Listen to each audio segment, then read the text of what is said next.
And today marks one day until the voter registration deadline in Arkansas. 5 News reporter Parker Abels met with local election officials about what you need to do by October 7th deadline in order to register.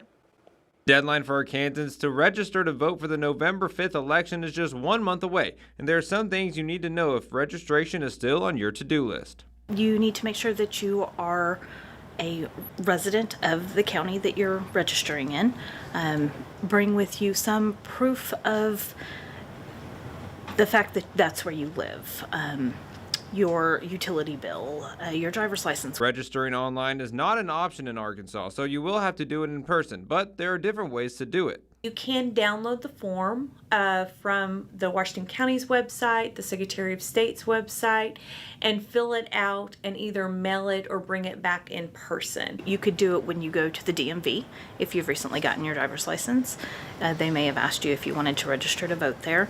If that is the case, please make sure you follow up with that and that you will receive a voter registration card in the mail. And how do you find out if you're already registered? A great place to go to find out if you are still registered to vote, to find out if you have the correct address listed, and actually to view sample ballots and to look at where you could early vote or vote on election day is a site called Voter View. Jennifer Price, the director of elections for Washington County, says this election is more than just the presidential election. Yeah, so there are a lot of things on the ballot, not just the presidential races, but we'll have a U.S. Congress race, a race for state treasurer, and then of course your local state representatives, your justice of the peace, your municipal offices.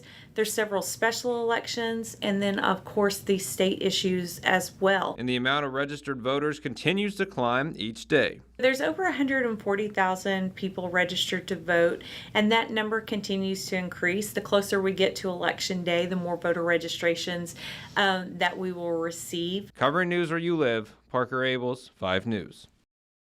If you're in Oklahoma and still need to register to vote, you have until October 11th. If you want to find out about where you can vote and how to register, you can go to Voter View, which you can find on our website, 5newsonline.com.